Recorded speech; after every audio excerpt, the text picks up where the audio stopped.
Welcome to Expedition U, and thanks for tuning in. We all live in a fast-paced and hectic world that is challenging to even the highest functioning individuals and businesses. Expedition U focuses on the personal accounts and stories of those individuals who have been able to cut through the noise, create laser focus on their dreams, and help others to do so as well along the way. So sit back, relax, open your mind to the limitless possibilities of the journey ahead.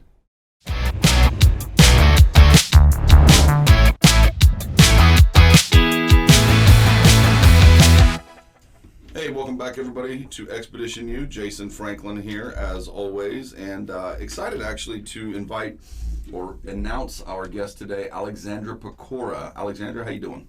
Hi Jason. Thank you for inviting me to the podcast today. So we actually did a podcast with myself and James and Alexandra, good grief, probably 6 months ago, but she spoke so quiet the entire time that you couldn't hear her at all. But Alexandra actually has a very interesting what do they call that in the comics? She has a good origin story. So, Alexandra, you've been in real estate for 7 years. Yeah. Approximately, yeah? Approximately. Okay. And we've been working together for 3 years now, pretty much. 3 years. Well, actually, no longer than that. Banker, Yeah. like a little bit more than that. So, what I really wanted to kind of focus on today, because, in Expedition U, the primary objective of what we really want to talk to people about is, the influences that they've had, how they've built their business, what's important to them, how they feed back into other people. Because, we all understand and know that the sum of the parts is greater than the whole. And we've gotten to where we are not purely through our own efforts, but also through the efforts that other people have fed into us. And if you want to be true in nature to paying homage to that you have to be investing in others along the way as well. So I guess my first question would be, give us the 30-second, who is Alexandra Pocora and where did you come from? Well, I was born in Romania. I was raised in Spain. Mm-hmm. I went to Spain with my mother when I was 15 years old. My mother, actually, she was in real estate when I was about maybe 6 years old, when real estate in Romania was very different from what we do here, wise marketing and well, the European market even today is extremely different than what it is in the U.S. That's correct. It's much harder to buy a house over there than it is here. It is in many ways as lending part or either marketing or you kind of just have like an office. It's pretty much as like property management here. Sure. Let's say you have your office, have a few homes for sale, and you just wait for people to come by and ask you for information. Wow. Yeah, no, that's not how we do it here. No, we are not. So I know your story. And so one of the things that I've always teased you about is that you're like the United Nations, right? So you're Romanian, your majority of your child rearing, at least the formative years were in Spain. Then you moved to Cuba. That's right. All right, and now you live in the U.S. Got your citizenship last year. That's right. So it's like you're a Romanian Spanish girl married to a Cuban living in Texas.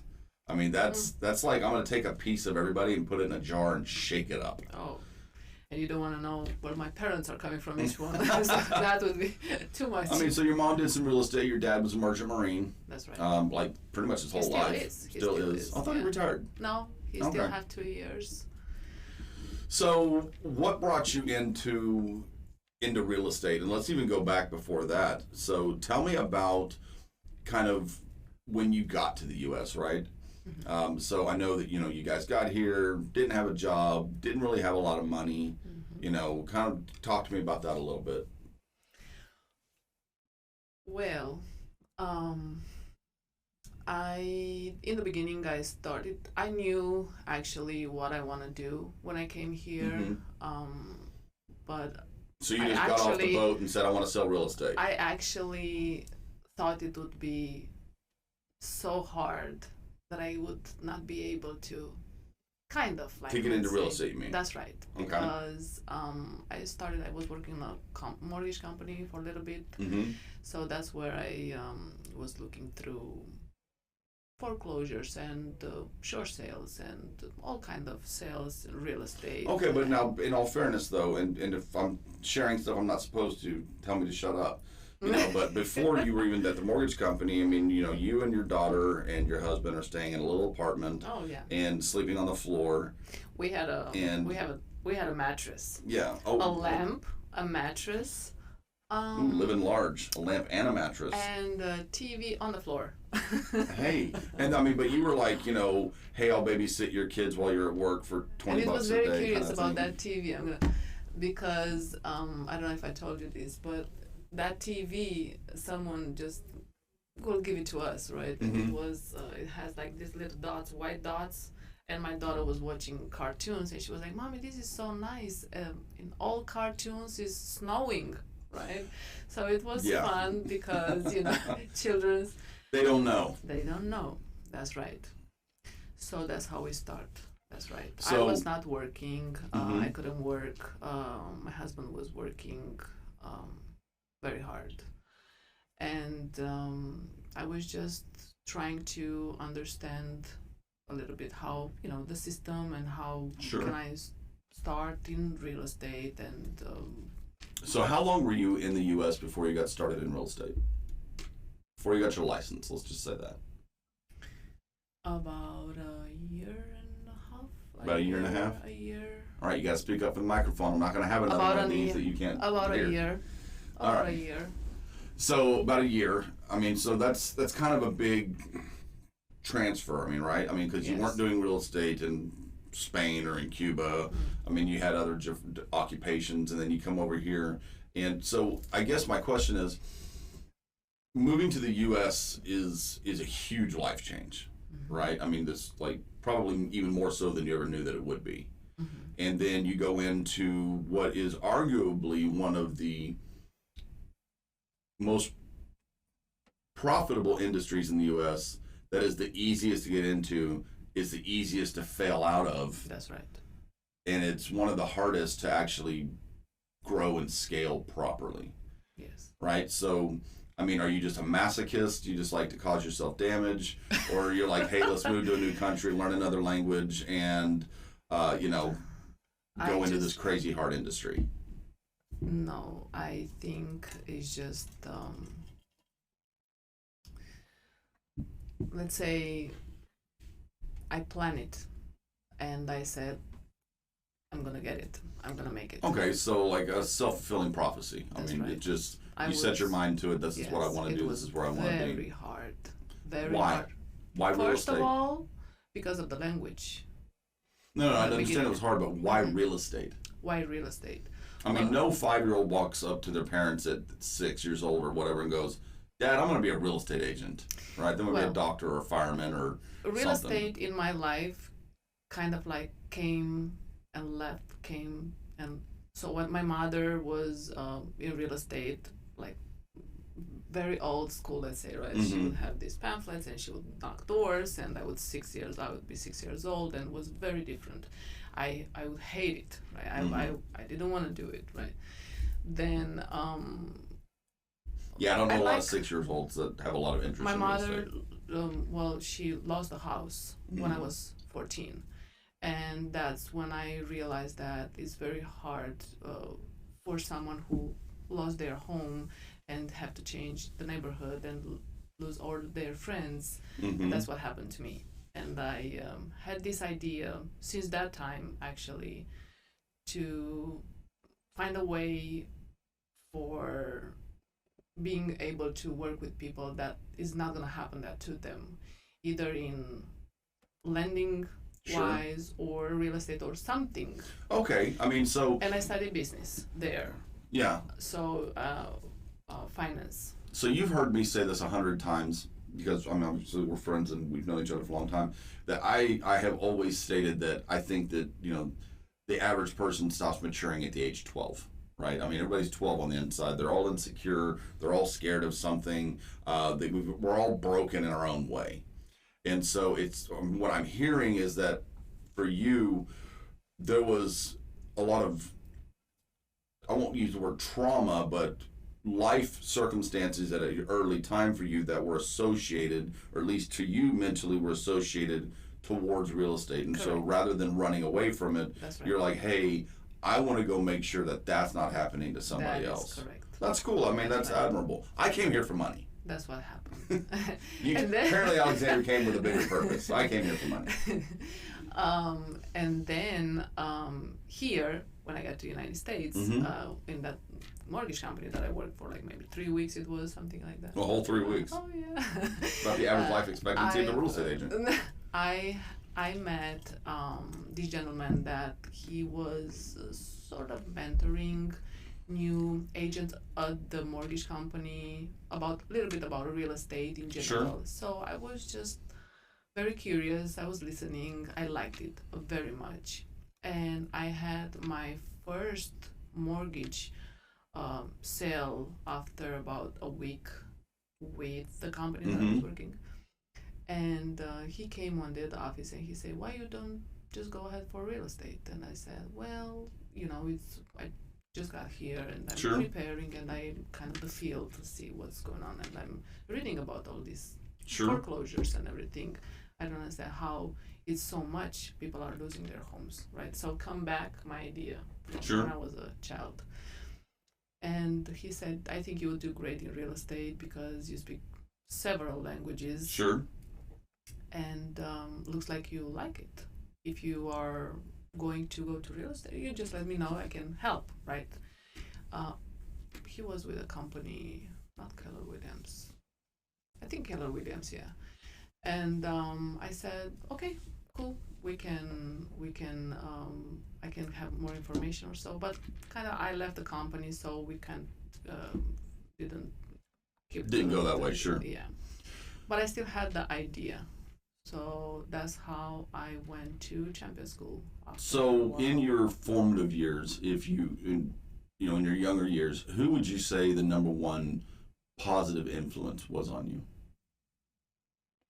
Your mother, your father, an aunt, an uncle, sister, brother, a boss? I mean, who was the one person that if you look back and you go, hey, when I was young, I accomplished these things, and if it wasn't for that person in my life at that time, I wouldn't be where I am today. So at a young age, who is that? My grandma. Your grandma? Yes. Okay. I have never ever heard you talk about your grandmother. Well, and you talk a lot. Oh yeah. And that's why I sell real estate. That's tricks of the trade. Yes, my grandma. She was always the one that supported me in everything. Sure. What I would do. She was consistent. Everything. Yes. Because your mother, had some challenges. That's right. And your dad was a merchant marine. That goes without saying. Daddy wasn't home. So my grandma raised me. Yeah. Okay. And she passed away when I was 17. So. And you moved when? When I was almost 16. No, when you moved to Spain. You moved to Spain when you were 15. But she was in Romania. I moved with my mom. Oh, okay, I got you. So she was still in Romania. We came back. So she was kind of your cheerleader and always said, "Hey, you can do this." Okay. Always. And so then you go into real estate, and so you're in 7 years now, and are you where you want to be? Are you tracking the way you think you should? And what is your ultimate goal in this industry? I am where I want to be. No, not yet. Not yet? Not yet. Always happy, never satisfied? That's right. I always loved that. Got to. My goals, of course, just growing. I believe real estate is a career, lifestyle that you can always have the opportunities to grow in either field that you choose. So I'll pause right there for a second, because that's something that I hear regularly in these conversations. We talk with a lot of different people from a lot of different industries, but in real estate, I constantly, and you're one of the people that says this a lot, you talk all the time, and I've had other people on the podcast that talk about real estate being a lifestyle. What do you mean by that? We don't have a 9 to 4 program, right? 9 to 4? 9 to 3, That's 4, European. 5, I don't know. It is a lifestyle because you are not, I believe, is not only selling. For me, money is important, but I believe is the consequence of everything you do for everybody who you are. The money's a around. byproduct. That's right. Yeah. So helping people, this moment that they call you at 6, 7 o'clock because they just got out of work and they were working 14 hours, and you Or when your have agents to call you help at 10. them, or the agents. That's right. So it is a lifestyle, because if it wouldn't be a life, you leave real estate everywhere you go. You would always have a conversation about real estate. Everybody will listen, and they will just start asking you questions. If you're in a restaurant, if you are at doctor appointments or whatever, it's just you are a real estate book walking, let's say. And with time, you have more knowledge. I love what I do.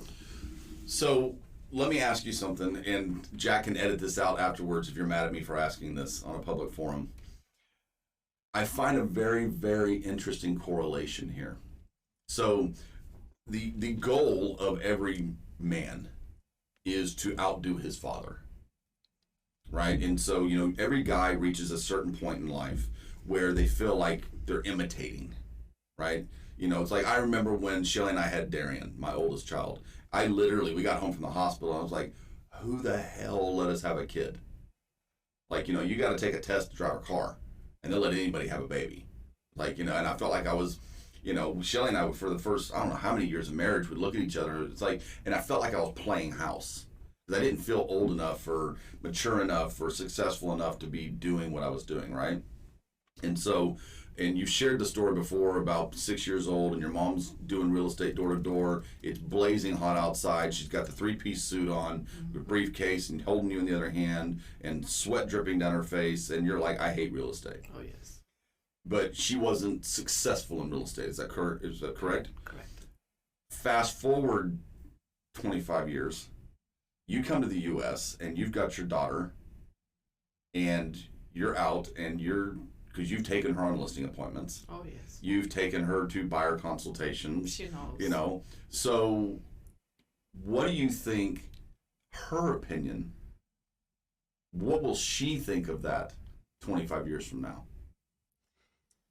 I hope she will have, I hope she will appreciate all that information that she had, all those moments that she had with me and real estate. Sure. In my career. For right now, she said she will never do real estate. No, and right I don't blame her. I mean, real estate is for a very specific set of individuals, but at the same time, I think if I was just going to make an assumption somewhere, without getting Freudian, is that somewhere in your subconscious of, my picture that my daughter's going to remember will be different than the picture of what I saw. That's right. And it pushes you. She is actually my everyday, let's say, charged batteries. Motivation. Every day. Whatever I do. Buying my first car in America, starting my first job, going to school, studying real estate. I failed 3 times. You got there. I was sleeping on the floor with if my I had to take on. the real estate test in Romanian, I would fail. And she would wake up at 2 a.m. and she would be like, Mommy, why are you sleeping here on the floor? And I was like, I was just repassing because I have the exam tomorrow and I have to go and I have to take it. Mm-hmm. And she would be like, okay, right? So she saw everything. She saw the grind. Everything she saw. That's cool. That's good. Yes. That's awesome. So what is where are we going? What is your goal? I mean, you want to build a team, you want to get to a certain amount in sales, you want to have a certain amount of money in the bank, or are you just going to work until you die? No. I know you don't like that answer. Oh, I'm going to work till I die. Because I can't. Well, that's what we do. I Real don't have estate, 500 right? hobbies because I can't sit. Real estate, I can say I love real estate. I know I'm going to do it forever, even if I will have those probably 10 properties, my own and rentals, and just, have the income, or probably, of course, I'm thinking about my broker license and maybe build a team and just growing, and maybe I would be an 80 years old lady that I would still sit down and give advice to new buyers or Sure. sellers, because I love to do that. And I don't know how I'm gonna, like showing homes, and so I don't think so, but probably because we will have all this social media that is just amazing, right? So we talked about your formative years in the real estate industry. Who has been the person that you think early on, and don't say me, that's not a fair, I wouldn't ask the question, somebody else. Because we spent a lot of time together in the foxhole, in the trenches. So I know that we have been able to positively influence each other in our careers, but outside of that, who is somebody that has really fed into you? Here in America. Yeah, in real Or in estate general, specifically. Somebody that you, go ahead. Marilyn Bird. Okay. Definitely, yes. She was And she's like an OG real estate agent. Yes. Because she is. like, we live in Clear Lake outside of Houston, for anybody that's listening to this from remotely, and like her husband at the time built like a ton of these houses right here. And when I say built houses, I'm talking like the Apollo astronauts were living in houses that her husband built. So she's OG, yes. like from the 60s, doing real estate. Yes, that's right. And she is just, well, she is an amazing person. Love her. But she just had that patience with me from the very beginning. And I would tell her, oh my God, I don't know this. And so, and I was so confused. And the language, especially English, it was the most challenging for me. Like how I would present myself to the buyers and how I would present the contract, and I would be so excited about, but also worried about. Trepidatious, yeah. And she would just be there and very calm, and she would just tell me 2-3 words, not more, and I would just do it. Yeah, she just said, shut up and do it. That's like 4 words, isn't it? Yeah. Well, that's good. Yeah. So, aside from, having some properties, maybe building a team, so that I'm really, really big on, I don't get into like visualization and all self-affirmations, which I do, but it's not something that I harp on a lot, but I'm huge on have a plan, work the plan, right? Plan the work the plan. So, by the end of this year or going into next year, what is your big goal? What is your unachievable goal that you're pushing towards, that that you're going to have to change how you're doing things in order to accomplish it? Commercial real estate. Commercial? Yes. All right. So you've dipped your toe in commercial real estate over the last year and done a few transactions. Yes. Nothing huge yet, but you've done a few. Yes. All right. I'm excited about, and it was amazing. So why commercial? I love commercial. Is it the one of the things lack of emotion? Is it that it's more technical? Is it that it's just got more zeros behind the sales price? It's just, let's say, I remember the day I was in downtown with my family, and I was going for my license, right? And I was looking to the buildings in downtown. They're so pretty, so beautiful, so majestic, and right. I don't know if I call downtown Houston majestic, but okay. I like it. It's very different from Europe. Oh, in yeah, Europe, all without the a doubt. buildings are very, like 4,000 years. And our so stuff is shiny. Yours is made out beautiful. of rocks. Right, it's very shiny, right? And I remember I told my daughter, one day Mommy's going to sell one of those buildings. Bro, I hope you sell one of that downtown skylines, because I get a piece of that. So it was just something that I said. But also when I started real estate, and how my real estate career kind of started with like foreclosures and short sales and all kind of all the hard other stuff, transactions that they were so hard, but I would learn and did it. So I love residential real estate, families. I love working with families and showing and see the school district and all kind of for families, right? But commercial is just, I like math. I like numbers. Sure. It's very challenging. Well, the interesting thing on commercial is that another. it either works or it doesn't. Right? There's not a huge. I won't say there's not any emotion. There's probably more ego than there is emotion in commercial real estate. I believe if you put your numbers together from the very beginning, because it depends. It can be a hotel, it can be a condo, 100 units, can be a warehouse, can be a hospital, or sure. This commercial of a daycare. I don't know, something.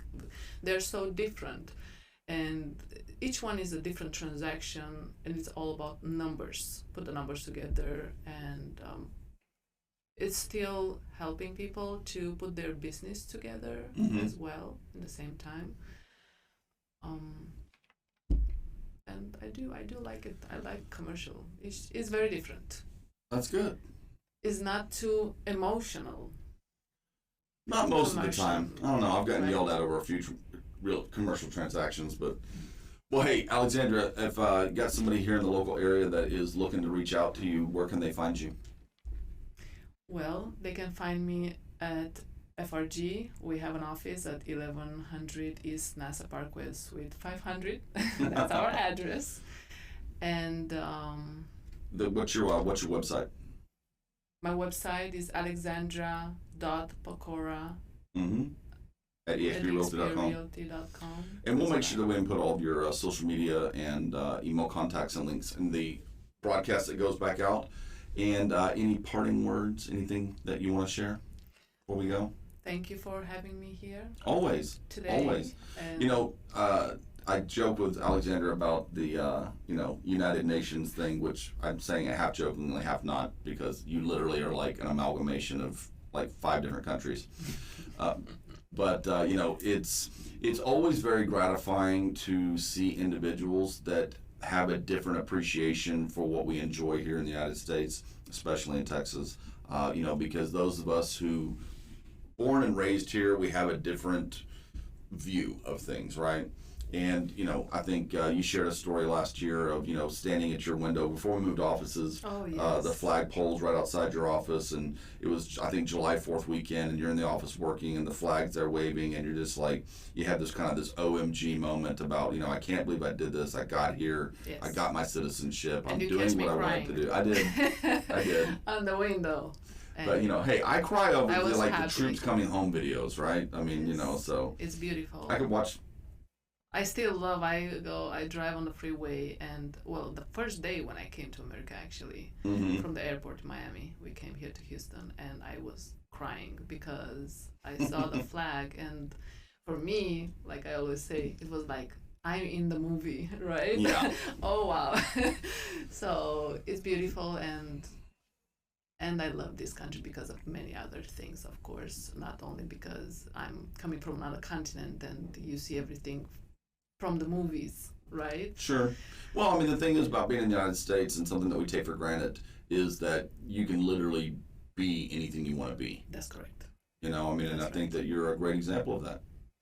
And we appreciate you being on here today. Thank you. All right, everybody, make sure, come back and tune in every week. Make sure, please hit the subscribe button. I think we've got listeners from about 12 countries now, Jack. Alexandra, I told you to mute your phone. Anyways, all right, everybody, have a great day, and come back often.